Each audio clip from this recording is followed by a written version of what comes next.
నమస్తే, welcome to Shri paper news. ముందుగా headlines.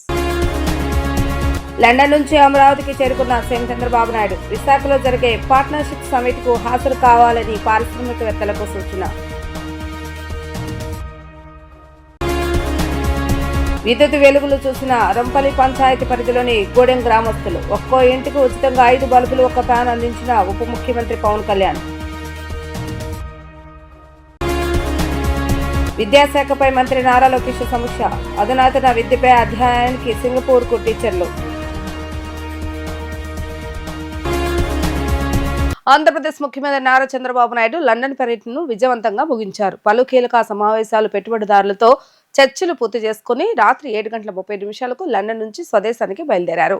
ఈ పర్యటనలో రాష్ట్ర అభివృద్ధికి పెట్టుబడులు ఆకర్షించడం, సాంకేతికత ఆధారిత పాలనను ప్రోత్సహించడం వంటి అంశాలపై ముఖ్యంగా దృష్టి సారించారు. ముఖ్యమంత్రి నారా చంద్రబాబు నాయుడు అమరావతికి చేరుకున్నారు. లండన్ పర్యటనకు ఈ నెల 2వ తేదీన బయలుదేరి వెళ్లిన చంద్రబాబు నాయుడు అక్కడ పలు కార్యక్రమాల్లో పాల్గొన్నారు. విశాఖలో జరిగే పార్ట్నర్షిప్ సమిట్ కు హాజరు కావాలని పారిశ్రామికవేత్తలతో సమావేశమై కోరారు. దీంతో పాటు సతీమణి భువనేశ్వర్ అవార్డు తీసుకున్న కార్యక్రమంలోనూ చంద్రబాబు నాయుడు పాల్గొన్నారు. అల్లూరి సీతారామరాజు జిల్లా అనంతగిరి మండలం రంపల్లి గ్రామ పంచాయతీ పరిధిలోని గూడెం గ్రామంలో విద్యుత్ బల్బుల వెలుగుల వారిలో కొత్త ఆనందాన్ని ఇచ్చింది. తొలిసారిగా విద్యుత్ వెలుగులు చూసిన జనం సంతోషంతో సంబరాలు చేసుకుంటున్నారు. ఉప ముఖ్యమంత్రి పవన్ కళ్యాణ్ తీసుకున్న చొరవ కారణంగా అతి తక్కువ కాలంలోనే ఇది సాధ్యమైంది. ఇప్పుడు ఆ పల్లెలో 17 కుటుంబాల్లో చీకట్లు తొలగిపోయాయి.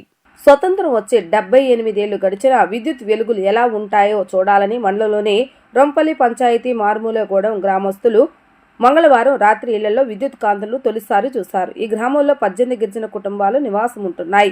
ఇప్పటి వరకు కాగడాల వెలుతురులోనే వీరు జీవనం సాగిస్తున్నారు. కూటమి ప్రభుత్వం వచ్చాక వీరి సమస్యపై దృష్టి పెట్టింది. ఉప ముఖ్యమంత్రి పవన్ కళ్యాణ్ ఆదేశాల మేరకు గత నెల 11న విద్యుత్ శాఖ SC GN Prasad, DEP Venugopal, AD Anand Murali ఈ గ్రామాన్ని సందర్శించారు. 80 లక్షల రూపాయల వ్యయంతో 9 కిలోమీటర్ల పొడవున 217 విద్యుత్ స్తంభాలు ఏర్పాటు చేసి ఈ గ్రామంలోని ప్రతి ఇంటికి విద్యుత్ కనెక్షన్ ఇచ్చారు. ప్రతి ఇంటికి 5 బల్బులు, 1 ఫ్యాన్ వినియోగించుకునేలాగా ఏర్పాటు చేశారు. దీంతో ఆ గ్రామస్తుల ఆనందానికి అవధులు లేకుండా పోయింది. ముఖ్యమంత్రి నారా చంద్రబాబు నాయుడు, ఉప ముఖ్యమంత్రి పవన్ కళ్యాణ్కు వారు కృతజ్ఞతలు తెలియజేశారు.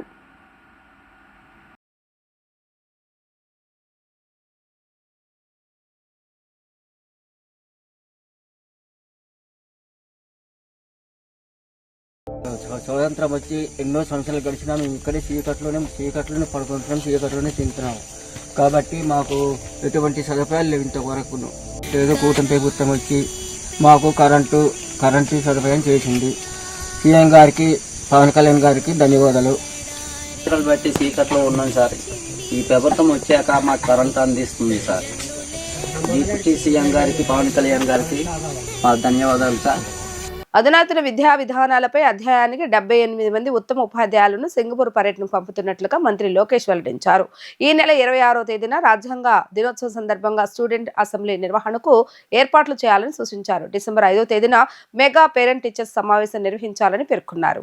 ఉండవల్లిలోని నివాసంలో విద్యాశాఖపై మంత్రి నారా లోకేష్ సమీక్షించారు. ఈ నెల 27 నుంచి డిసెంబర్ 2వ తేదీ వరకు వీరి పర్యటన కొనసాగుతుందని చెప్పారు. అక్కడ పాఠశాలలో బోధనా పద్ధతులు, తరగతి గది వాతావరణంపై అధ్యయనం చేసి రాష్ట్రంలో విద్యా ప్రమాణాల మెరుగుకు ఎలాంటి చర్యలు తీసుకోవాలనేది నివేదికలో సమర్పించాలని ఆదేశించారు. ఫౌండేషనల్ లిటరసీ అండ్ న్యూమరసీపై 100 రోజుల ప్రణాళిక సిద్ధం చేయాలని, కడప మోడల్ స్మార్ట్ కిచెన్ల రాష్ట్ర వ్యాప్తంగా అమలు చేసేందుకు చర్యలు చేపట్టాలని, రాష్ట్ర వ్యాప్తంగా భవిత ఆటిజం సపోర్ట్ సెంటర్ల ఏర్పాటు, మౌలిక సదుపాయాలు, ఫ్యాకల్టీపై దృష్టి పెట్టాలని లోకేష్ ఆదేశించారు. అమరావతిలో సెంట్రల్ లైబ్రరీ ఏర్పాటు, పౌర గ్రంథాలయాల బలోపేతం, పాఠశాలలో డిజిటల్ లైబ్రరీలపై చర్చించారు. ఏపీలో ఈగల వ్యవస్థను స్థాపించాక ఏడాదిన్నరలో జీరో గంజాయిగా మార్చామని హోంమంత్రి అనిత తెలిపారు. యువత భవిష్యత్తుపై మాట్లాడే హక్కు జగన్కు లేదని అన్నారు. డ్రగ్స్ దందా చేసిన వాళ్లకు ఆయన ఒత్తాసు పలుకుతున్నారా? యువతను మాదక ద్రవ్యాలకు బానిసలుగా మారుస్తున్న వారితో సమావేశాలా అంటూ ప్రశ్నించారు. ఏపీలో ఈగల వ్యవస్థను స్థాపించాక ఏడాదిన్నరలో జీరో గంజాయిగా మార్చామని హోంమంత్రి అనిత తెలిపారు. మంగళగిరిలో నిర్వహించిన మీడియా సమావేశంలో ఆమె మాట్లాడారు. డ్రగ్స్ వద్దు బ్రో అనే నినాదాన్ని స్కూల్ స్థాయిలోకి తీసుకెళ్తున్నట్లుగా చెప్పారు. గతంలో గంజాయికి బానిసగా మారిన పిల్లలను చూసి తల్లిదండ్రులు తల్లడిల్లిపోయారని అన్నారు. యువత భవిష్యత్తుకు భరోసా కల్పించాలని ఈగల వ్యవస్థను తీసుకొచ్చినట్లుగా ఆమె వివరించారు. డ్రగ్స్ వల్ల వచ్చే అనర్థాలు, కేసులు ఇరుక్కుంటే వచ్చే నష్టాలేంటో అవగాహన కల్పిస్తున్నామని అన్నారు. యువత భవిష్యత్తుపై మాట్లాడే హక్కు జగన్కు లేదని అన్నారు. డ్రగ్స్ దందా చేసిన వాళ్లకు ఆయన ఒత్తాసు పలుకుతారా? యువతను మాదక ద్రవ్యాలకు బానిసలుగా మారుస్తున్నారా? వారితో సమావేశాలా అంటూ ఆమె ప్రశ్నించారు. 2019-24 మధ్య దేశంలో గంజాయి ఎక్కడ దొరికినా దాని మూలాలు ఏపీలోనే ఉన్నాయని చెప్పుకునే పరిస్థితి అని అన్నారు. అన్నపూర్ణ ఆంధ్రప్రదేశ్ అన్న రాష్ట్రాన్ని గంజాయి ఆంధ్రప్రదేశ్గా మార్చిన ఘనత కూడా జగన్దే అని విమర్శించారు. స్కూల్ పిల్లల బ్యాగుల్లోకి కూడా దాన్ని చేర్చిన ఘనత ఆయనదే అని పేర్కొన్నారు. డ్రగ్స్, గంజాయిపై వైసీపీ హయాంలో ఒక సమీక్ష అయినా చేశారా? కానీ సీఎం చంద్రబాబు నాయుడు దీని నిర్మూలనకు 6 మంత్రులతో ఒక సబ్ కమిటీని ఏర్పాటు చేశారని పేర్కొన్నారు. విద్యార్థుల భవిష్యత్తును ఏదైతే డ్రగ్స్, గంజాయి నాశనం చేస్తున్నాయో అటువంటి గంజా, డ్రగ్స్ని సమూలంగా నాశనం చేయాలి. ఎట్టి పరిస్థితుల్లోనే ఆంధ్రప్రదేశ్ భవిష్యత్తు ఈ యువతరం మీదే ఉంది. యువతరాన్ని రక్షించుకుంటేనే రేపు భవిష్యత్తుని రక్షించుకోగలుగుతామని పూర్తిగా నమ్మిన వ్యక్తులుగా ఈ సంవత్సరంన్నర నుంచి ప్రత్యేకమైన దృష్టి పెట్టి యువతలోని వాళ్ళ భవిష్యత్తు మీద ఆశలు కలిగించడానికి ఎంతోమంది తల్లిదండ్రులు వాళ్ళ బిడ్డలను చదివించుకొని, అంటే ఒక పూట తిని ఒక పూట తినక చదివించుకొని పిల్లల భవిష్యత్తు బాగుంటుంది అని నమ్మిన తల్లిదండ్రులకు ఒక భరోసా కల్పించడానికి, ఒక ధైర్యం కల్పించడానికి ఈరోజు ఎన్డీఏ కూటమి ముందుకెళ్తూ పనిచేస్తున్న సందర్భం కూడా మీ అందరికీ తెలుసు. దానిలోంచి పుట్టుకొచ్చిందే ఈగల్ వ్యవస్థ. ఆ ఈగల్ వ్యవస్థని ఈరోజు స్థాపించిన తర్వాత సుమారుగా 1.5 సంవత్సరం కాలంలోని ప్రత్యేకంగా మేము చెప్పుకోదగ్గది, మేమందరం కూడా గర్వించదగ్గది, గాంజా ఏదైతే కల్టివేషన్లో జీరో గాంజా కల్టివేషన్ తీసుకురాగలిగే పరిస్థితి ఈరోజు వచ్చిందంటే ఈరోజు ప్రజలు, అదేవిధంగా ఈగల్ సంస్థ, అదేవిధంగా ఈరోజు గౌరవ ముఖ్యమంత్రి గారు డైరెక్షన్ అన్నీ కూడా ప్రాపర్ వేలో పనిచేసి డ్రగ్స్ వద్దు బ్రో అనే నినాదాన్ని స్కూల్ స్థాయిలోకి కూడా తీసుకెళ్ళగలుగుతున్నామంటే ఇది మా పనితనానికి ఒక నిదర్శనం కింద భావించవచ్చు. ఒక ఐజీ స్థాయి వ్యక్తిని ఏర్పాటు చేసి ఒక ప్రత్యేక విభాగంగా దాన్ని పెట్టి ఈరోజు పూర్తి వాళ్ళకి పవర్లు ఇచ్చి ఈరోజు ఈగల్ సంస్థ నడిపిస్తూ ఉంటే, ఒక పక్క నుంచి డ్రగ్స్ వద్దు బ్రోని క్యాంపెయిన్ని సుమారుగా 50,000 స్కూల్స్లో ఈ రోజుకి మేము కండక్ట్ చేసి, ఈ రోజుకి కూడా జగన్మోహన్ రెడ్డి పరిస్థితి ఎలా ఉంది అంటే, వాళ్ళ తాలూకా మాఫియా పరిస్థితి ఎలా ఉంది అంటే, మా ప్రభుత్వం డ్రగ్స్ వద్దు బ్రో అంటే వాళ్ళు ముందుకొచ్చి డ్రగ్స్ తీసుకో బ్రో అనే పరిస్థితిలో ఈరోజు వచ్చారంటే నిజంగా సిగ్గుపడే పరిస్థితి. నేను ఎందుకు ఈ సందర్భంలో మాట్లాడుతున్నానంటే, ఈ సందర్భంలో నేను మాట్లాడాలి కాబట్టి ఈరోజు నేను మాట్లాడడానికి వచ్చా. ఎందుకంటే ఈరోజు ఒక అర్హత లేని వ్యక్తి, ఒక యువత భవిష్యత్తు గురించి మాట్లాడే అర్హత లేని వ్యక్తి, యువతని ఎలాగ ముందుకు తీసుకెళ్లాలనే అంశం మీద మాట్లాడడానికి అర్హత లేని వ్యక్తి జగన్మోహన్ రెడ్డి వాళ్ళ విద్యార్థి విభాగాన్ని కొంతమందిని యువతిని కలిసి ఈరోజు కూర్చోబెట్టి ఒక ట్రైనింగ్ ప్రోగ్రామ్ ఏదో పెట్టాడంట. అసలు ఆ ట్రైనింగ్ పెట్టేదానికి నీకు అసలు అర్హత ఉందా అని నేను జగన్మోహన్ రెడ్డిని అడుగుతున్నా. ఆ పులివెందుల ఎమ్మెల్యేకి కనీసం అర్హత ఉందా అని నేను అడుగుతున్నా. ఎందుకంటే నీ విద్యార్థి విభాగం నాయకుడు కొండారెడ్డి వైజాగ్లో ఏయూలోని ఎంబీఏ చేస్తూ ఈ డ్రగ్స్ని దాందాగా చేస్తూ మొన్న ఈగల్కి టాస్క్ ఫోర్స్ డిపార్ట్మెంట్కి పట్టుబడిన సంగతి జగన్మోహన్ రెడ్డికి తెలీదా? జగన్మోహన్ రెడ్డికి తెలియకుండానే జరిగిందా? అసలు కనీసం ఒక భవిష్యత్తు గురించి ఆలోచించే నాయకుడివేనా నువ్వు? కనీసం ఈ రోజు వరకు కొండారెడ్డి అన్న వ్యక్తి మీద నువ్వు ఎందుకు కనీసం దాని మీద చర్యలు తీసుకోలేదు?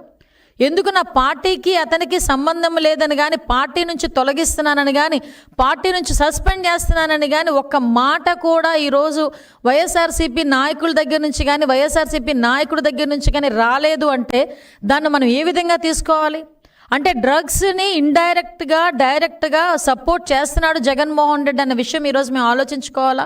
జగన్మోహన్ రెడ్డి సీఎంగా ఉన్న పొజిషన్లో 2019 నుంచి 24 మధ్యలో గాంజా దేశంలో ఎక్కడ దొరికినా కూడా దాని మూలాలు ఎక్కడున్నాయిరా అంటే ఆంధ్రప్రదేశ్లో ఉన్నాయి అని చెప్పుకునే పరిస్థితి. డ్రగ్స్ దేశంలో ఎక్కడ దొరికినా దాని మూలాలు ఎక్కడున్నాయి అంటే ఆంధ్రప్రదేశ్లో ఉన్నాయి అని చెప్పుకునే పరిస్థితి.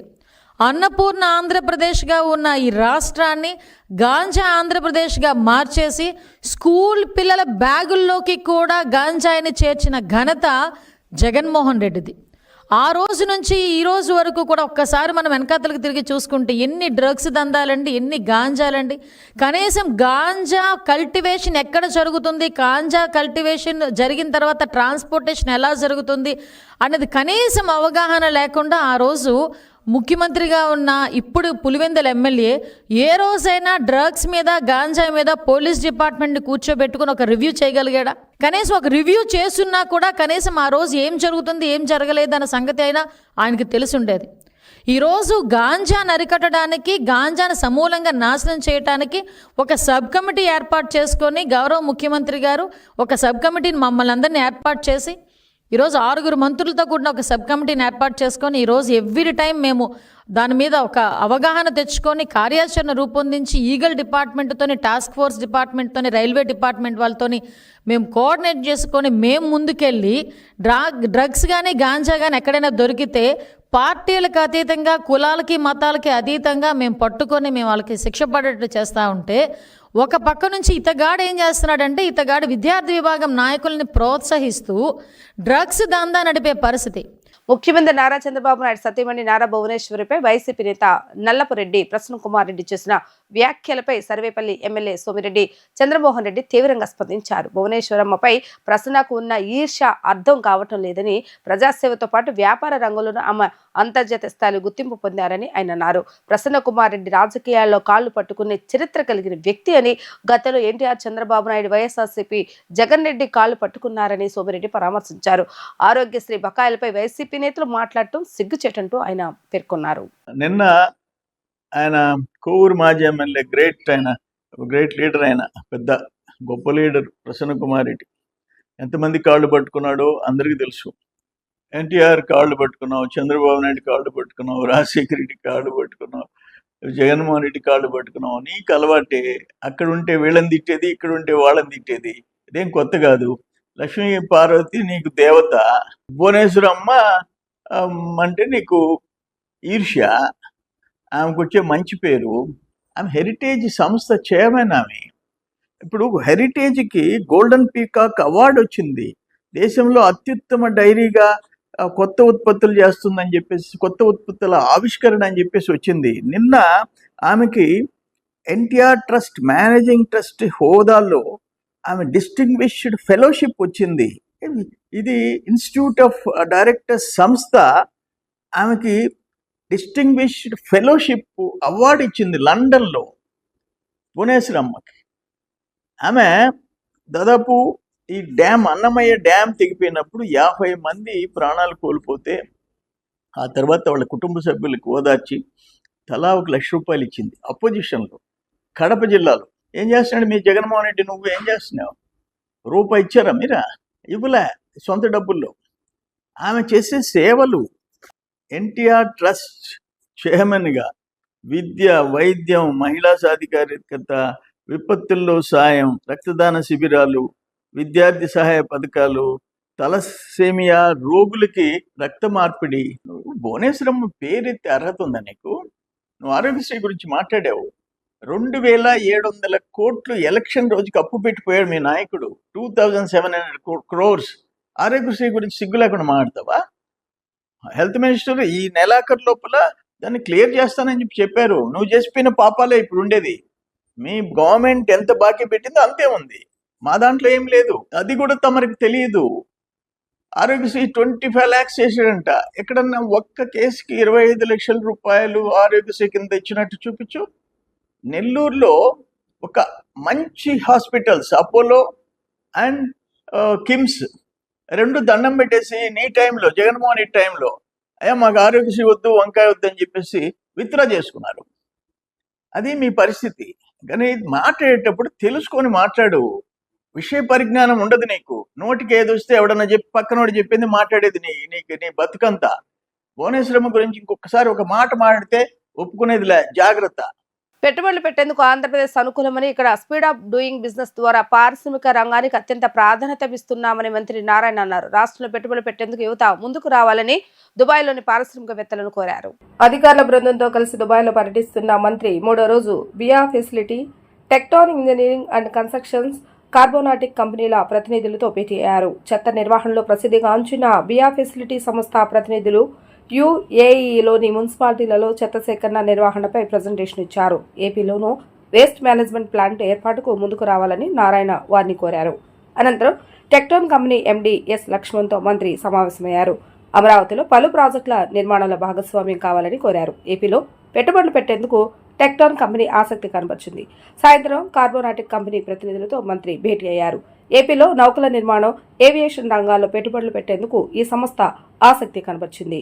3 రోజులు దుబాయ్లో పర్యటనలో ప్రసిద్ధి కంపెనీల చైర్మన్లు, సీఈఓలతో సమావేశాలతో నారాయణ బిజీగా గడిపారు.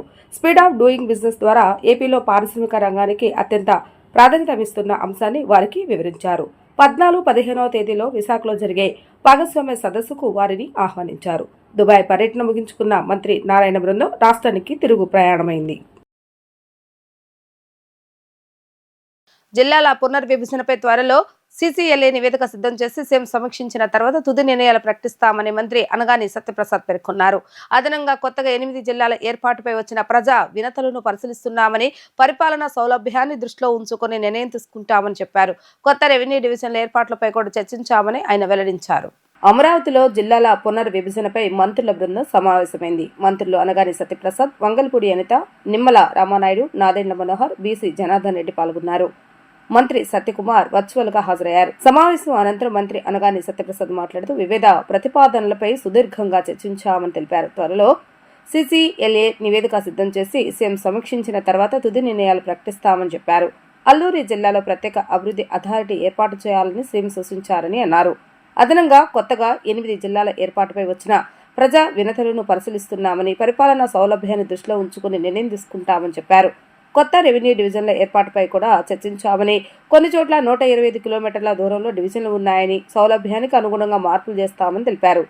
పోలవరం ముంపు గ్రామాల సమస్యలపైన లోతుగా చర్చించినట్లుగా తెలిపారు. సబ్ రిజిస్టర్ కార్యాలయంలో ఏసీబీ తనిఖీలు మంచి సంకేతమని, అవినీతిపై వచ్చిన ఫిర్యాదులపై కఠిన చర్య తీసుకుంటామని మంత్రి అన్నారు. కూటమి ప్రభుత్వం పారదర్శకతకు కట్టుబడి ఉందని స్పష్టం చేశారు. జిల్లాలన్నీ కూడా గతంలో ఆలోచన లేకుండా అర్ధరహితంగా చేశారు. దాన్ని కూడా రీఆర్గనైజ్ చేయాలని చెప్పేసి గౌరవ ముఖ్యమంత్రి గారు ఒక జీవోఎం వేశారు. చాలా కులంకుశంగా ఈరోజు జీవోఎం అంతా కూడా గౌరవనీయులు మనోహర్ గారు కానీ, అనిత గారు కానీ, రామనాయుడు గారు కానీ, బీసీ జనార్దన్ రెడ్డి గారు, అలాగే సత్యకుమార్ యాదవ్ గారు వారు జూమ్లో వచ్చారు. అందరూ కూడా చాలా డీప్, ఎందుకంటే సంఘాలు ఎన్నో కూడా ప్రాంతాల వారీగా వచ్చి మాకు రిప్రజెంట్ ఇచ్చారు. శాసనసభ్యులు ఇచ్చారు, గ్రామ పెద్దలు, ఆ ప్రాంత పెద్దలు అందరూ కూడా ఇచ్చారు. చాలా డీప్గా డిస్కస్ చేశాం. వచ్చిన ప్రతి ఒక్క అంశం మీద కూడా ఏదో డిస్టెన్స్ వారీగా పరిపాలన సౌలభ్యం ఎలాగా ఉంటుందో అవన్నీ కూడా చేసుకుని ఒక వే ఫార్వర్డ్ రూట్ మ్యాప్ ఒక కొలికి వచ్చింది. ఈరోజు మరలా 2-3 రోజుల్లో ఫైనల్ రిపోర్టు మా సీసీఎల్ఏ గారు తీసుకొచ్చిన తర్వాత మళ్ళీ మేమందరం కూర్చుని ఫైనల్గా మేమందరం ఒక అగ్రిమెంట్ అంటే ఒక సమరైజ్ చేసుకుని దాన్ని గౌరవ ముఖ్యమంత్రి గారితో మేము చర్చించి దీన్ని మేము రిలీజ్ చేయబోతా ఉన్నాం. చాలా బాగా, అంటే నేను చెప్పినట్టుగా పరిపాలన సౌలభ్యం కోసం ఎంత మేము ఈ ప్రక్రియ చేస్తా ఉన్నాం తప్ప ఎక్కడ కూడా ఎవరి ఒత్తిడి లేవు, ఎవరి లేవు. ఇచ్చిన ప్రతి ఒక్క అంశాన్ని కూడా చాలా డెప్త్తో మేము డిస్కస్ చేయడం జరిగింది. అవన్నీ చెప్తా డిస్కషన్లో ఉన్నాయి. అడగడానికి మాత్రం దాదాపుగా 7-8 అడిగారు. బట్ మేము అన్నీ కూడా అంటే నేను చెప్పాను, అంత మనకి ఆఫీసర్ల స్ట్రెంత్ కానీ లేకపోతే మనకి ఏర్పాటు చేయడానికి కావాల్సినటువంటి మనకి ఇవి ఉండవు. కాబట్టి మనకి మరి చిన్న జిల్లాలు కూడా అవ్వకూడదు. కాబట్టి అన్నీ కూడా మేము జియోగ్రఫికల్గా, టోపోగ్రఫీగా అన్ని పాపులేషన్ అన్నీ కూడా మేము చాలా డెప్త్గా ఆలోచన చేస్తూ ఉన్నాం. ఏమన్నా పెరిగితే కొన్ని 1-2 పెరగచ్చు, దానికంటే ఎక్కువ ఏమి పెరిగే విషయం లేదు. కొన్ని మాకు డివిజన్స్లో కూడా కొన్ని రిక్వెస్ట్ చాలా వచ్చినాయి రెవెన్యూ డివిజన్స్ గురించి. ఎందుకంటే ఒక రెవెన్యూ డివిజన్ హెడ్ క్వార్టర్స్కి వెళ్ళడానికి 120 కిలోమీటర్లు కూడా ఉన్నటువంటి పరిస్థితి మనకు కనపడతా ఉన్నాయి. కాబట్టి దాంతోపాటు అన్ని నియోజకవర్గం మ్యాక్సిమంగా ఒకే డివిజన్లో ఉండే విధంగా కూడా మేము ఒక ప్రతిపాదన తీసుకొచ్చాం. అది ఆచరణకు సాధ్యం కానటువంటి పరిస్థితి. కాకపోతే మ్యాక్సిమం ఎన్ని చేయగలిగామో అని చేయగలుగుతాం. రిజిస్ట్రేషన్ మంచిదే కదా, దాని గురించి నేను చెప్పగలను. రిజిస్ట్రేషన్ శాఖలో కొన్ని ఇబ్బందులు జరుగుతూ ఉన్నాయి. చాలామంది పేదల నుంచి కంప్లైంట్లు వస్తూ ఉన్నాయి. మేము కూడా చెప్పాము, వార్నింగ్ ఇవ్వడం జరిగింది. సో దాదాపు 15-16 దగ్గర జరుగుతూ ఉన్నాయి. ఇట్స్ గుడ్ సైన్ కదా. తప్పకుండా యాక్షన్ తీసుకుంటాం కదా. ఇదే కదా ఏసీబీ రేడ్ అయింది అంటే మా పరిపాలన చాలా బాగుంది అని అర్థం కదా. అంటే మేమే కదా పరిపాలించే వాళ్ళు ఒక మంచి సూచన ఇచ్చినట్టే కదా వాళ్ళ ఆఫీసర్లకు కూడా. అంటే భయం కూడా ఉంటుంది. రాబోయే రోజులు ప్రజలకి మంచి పరిపాలన దక్కుతుంది. మండలాలకు సంబంధించిన 7 మండలాలు అవి కూడా 41.15 కాకుండా 45 కౌంటూర్ ఉంటే ముంపు ఎంత అవుతుంది, వీళ్ళందరూ ఎక్కడికి రీహాబిలిటేషన్ అవుతారు, మిగిలిపోయేది ఎంతమంది అలా పాపులేషన్ వైజ్ కూడా చాలా చెప్పాను నేను, చాలా లోతుగా మేము డిస్కస్ చేశాము. అవన్నీ కూడా ఈ మేము name it is what ever way we want, అది తర్వాత విషయం, కానీ గౌరవ ముఖ్యమంత్రి గారు డిసైడ్ చేస్తారు. ఒక ఒక ఒక ఏరియాకి సంబంధించిన ఒక డెవలప్మెంట్ అథారిటీగా పెట్టి ఒక మంచి ఆఫీసర్ని పెట్టి వీళ్ళకి అందుబాటులో ఉంచుతారు. రైతు పరామర్శ పేరుతో జగన్ రెడ్డి డీసీలు పెట్టి పార్టీ జెండాలతో ఊరేగటానికి వచ్చాడని మాజీ మంత్రి దేవినేని ఉమా విమర్శించారు. రైతుల కష్టంలో ఉన్నప్పుడు నేషనల్ హైవేపై టెంట్లు వేసుకుని రెడ్ కార్పొరేట్ మీద ఫోటోషూట్లు చేశాడని దుయ్యబట్టారు. మొంతా తుఫాన్ సమయంలో రైతుల కష్ట సమయంలో చంద్రబాబు నాయుడు పవన్ కళ్యాణ్ అండగా నిలిచారని తెలిపారు. జగన్ హయాంలో 60 లక్షల ఎకరాల్లో వేల కోట్ల పంట నష్టం జరిగిందని చెప్పారు. కూటమి ప్రభుత్వం అన్నదాత సుఖీభవ కింద 3,174 కోట్ల రూపాయలు రైతుల ఖాతాలో జమ చేస్తారని, త్వరలో 2వ విడత నిధులు రానున్నాయని తెలిపారు. ఉల్లి, పొగాకు, కోకో, మామిడి, టమాటా రైతులను కష్టకాలను ఆదుకున్న ఘనత కూడా చంద్రబాబు నాయుడుదే అంటూ ఆయన పేర్కొన్నారు. మీరు చేసిన అరాచకాలు, మీరు చేసిన అక్రమాలు, మీరు చేసిన అవినీతి, మీ దోపిడీకి ప్రజలు బుద్ధి చెప్తే బురదంటకుండా ఇవాళ చేలోకి వచ్చి కబుర్లు చెప్తావా? కాలికి బురదంటిందయ్యా. ఆ రోజేమో నేషనల్ హైవే మీద షామానాలు వేసుకొని మాట్లాడావు. ఈరోజేమో వారం రోజుల తర్వాత వచ్చి మాకు వార్నింగ్లు ఇస్తున్నావా? మాకు హెచ్చరికలు జారీ చేస్తున్నావా? నువ్వు ఉద్యమం చేయటం ఏంటి? ప్రాథమిక సర్వే చాలా క్లియర్గా ఇమ్మీడియట్గా ఏదైతే రైతులను దెబ్బతీసింది ప్రాణ ఆస్తి నష్టాన్ని తగ్గించి, ఏదైతే పంట చేతికి వచ్చే సమయంలోనే వరద ముంచింది, ఎకరాల్లో వరి కావచ్చు, ఇతర పంటలు కావచ్చు, పత్తి కావచ్చు, బొప్పాయి కావచ్చు, అరటి కావచ్చు, అన్నీ కూడా దెబ్బతిన్నాయని పంటల కింద, అదేవిధంగా ఏదైతే ఆక్వాకల్చర్ కింద దగ్గర 2,000 కోట్ల పైగా నష్టం జరిగిందని ప్రాథమిక అంచనాలతో చాలా స్పష్టంగా పెద్ద ఎత్తున నష్టం జరిగింది. ఈ విధంగా రైతులను ఆదుకోవాలని కేంద్ర ప్రభుత్వానికి ఇమ్మీడియట్గా ఈ వాస్తవాలన్నీ పంపించి ప్రాథమికంగా ఇవన్నీ తెలియజేస్తే మేమేం చేసామని మాట్లాడుతున్నావా? బుద్ధి జ్ఞానం ఉందా? నోటికి అద్దుకు లేకుండా ఏది నోటికి వస్తే అది నీ సాక్షి పత్రికలో, నీ ఛానల్లో, నీ డబ్బా ఛానల్లో పొద్దున్న లేస్తే అబద్ధాలు, అసత్యాలు, పనికి మాలను పెట్టి నువ్వు ఈ జరిగిన నష్టాల గురించి మాట్లాడుతున్నావా? ఈ వాస్తవాల గురించి మాట్లాడుతున్నావా? ఈ వాస్తవాలు నువ్వు చెప్తున్నావా? ఏం మాట్లాడుతున్నావు? ప్రజలకు గుర్తులేవు అనుకున్నావా? ఇవన్నీ కూడా ప్రజలు మర్చిపోయారు అనుకున్నావా?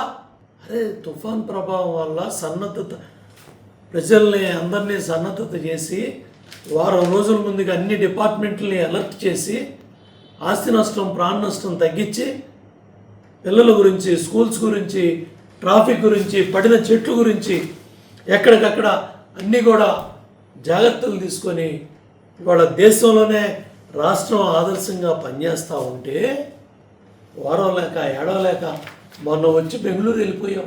గడ్డి పెట్టారు జనం, వచ్చాడు పోయాడు. జగన్మోహన్ రెడ్డి విమానం ఎక్కాడు, జగన్మోహన్ రెడ్డి తాడేపల్లి ప్యాలెస్లో దిగాడు, జగన్మోహన్ రెడ్డి విమానం ఎక్కాడు బెంగళూరుకి. తుఫాన్ వచ్చింది, జగన్ వచ్చాడు, బెంగళూరు వెళ్ళిపోయాడు.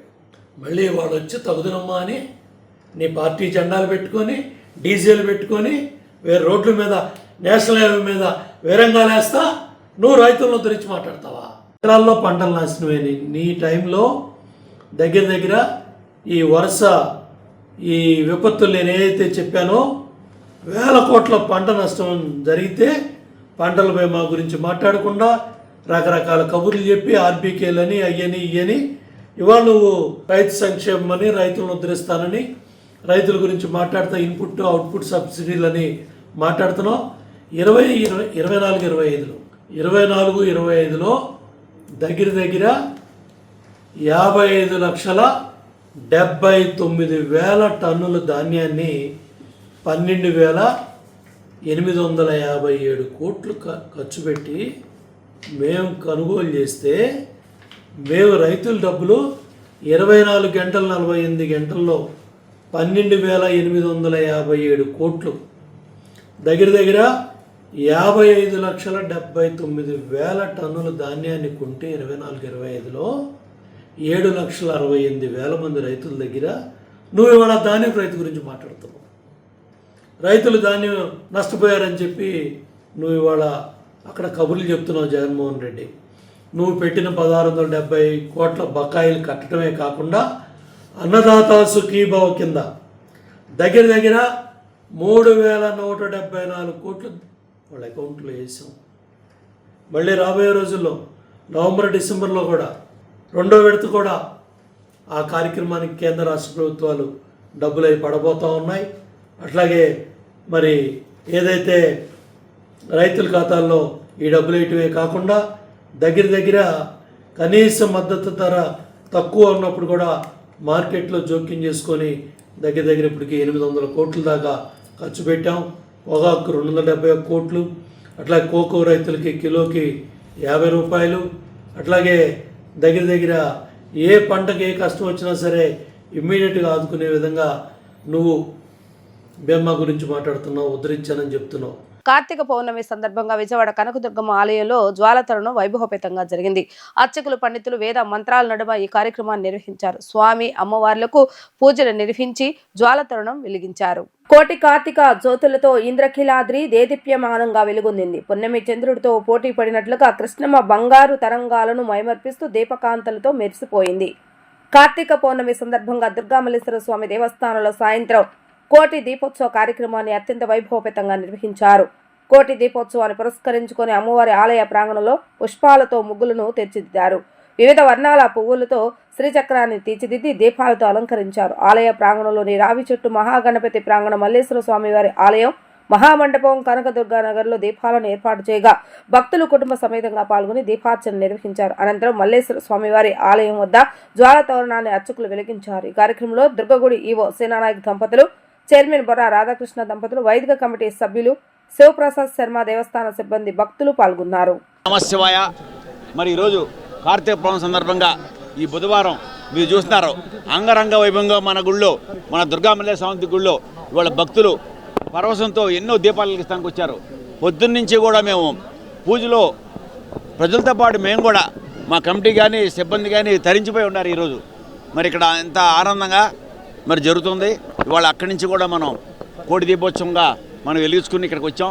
ఇక్కడ కూడా ఇవాళ అంతా కూడా అక్కడ దీపాలన్నీ కూడా 1000 దీపాల దగ్గర వెలిగించాం. క్రమశిక్షణగా ఎక్కడ ఏ ఇబ్బంది లేకుండా, ఏ ప్రమాదాలు జరగకుండా ముందెత్తు ప్లాన్గా అన్ని రకాల సిబ్బందిని, అన్ని ఫైర్ గీర్ అన్నీ కూడా పెట్టేసుకుని ఇబ్బంది లేకుండా మేము జరిపిస్తున్నాం. అప్పుడు ఈవో గారు, సిబ్బంది మొత్తం అంతా కూడా మా పోలీస్ సిబ్బంది, వైద్య సిబ్బంది అన్ని రకాలను పెట్టుకుని ఇక్కడ ఎంతో వైభవంగా చేసాం. చాలా సంతోషం వెలిపిస్తున్నాను. ఇవాళ ఈ సందర్భంగా ఇంకొక అరగంటలో ఇక్కడ ఇమీడియట్గా అప్పుడు 7 గంటలకే పూర్వం అయిపోతుంది కాబట్టి ఇప్పుడు మనం ఈ జ్వాలాదీపం వెలిగించబోతున్నాం ఒక 5 నిమిషాల్లోనే. మరి ఆ జ్వాలాదీపంలో మరి స్వామివారిని ఇటు తీసుకురావడం 2 సార్లు 3 సార్లు, మరి మేము కూడా 2-3 సార్లు ఇటు తిరగడం, మరి క్రమశిక్షణతో అంతా భక్తులంతా కూర్చుని ఉన్నారు ఇక్కడ. ఇది చాలా మేము సంతోషపడుతున్నాను. ఇప్పుడు వరకు చాలా బ్రహ్మాండంగా క్రమశిక్షణ జరిగిందని మీ అందరికి కూడా కోఆపరేషన్ ధన్యవాదాలు. వార్తలు ముగించే ముందు హెడ్లైన్స్ మరొకసారి. లండన్ నుంచి అమరావతికి చేరుకున్న సీఎం చంద్రబాబు నాయుడు విశాఖలో జరిగే పార్ట్నర్షిప్ సమిట్కు హాజరు కావాలని పారిశ్రామికవేత్తలకు సూచన. విద్యుత్ వెలుగులు చూసిన రంపల్లి పంచాయతీ పరిధిలోని గూడెం గ్రామస్తులు. ఒక్కో ఇంటికి ఉచితంగా 5 బల్బులు, 1 ఫ్యాన్ అందించిన ఉప ముఖ్యమంత్రి పవన్ కళ్యాణ్. విద్యాశాఖపై మంత్రి నారా లోకేష్ సమీక్ష. అధునాతన విద్యపై అధ్యాయానికి సింగపూర్కు టీచర్లు. ఇవి రోజు వార్తా విశేషాలు. మరలా తిరిగి ప్రసారమైన వార్తలు మళ్ళీ కలుద్దాం. అంతవరకు సెలవు. నమస్కారం.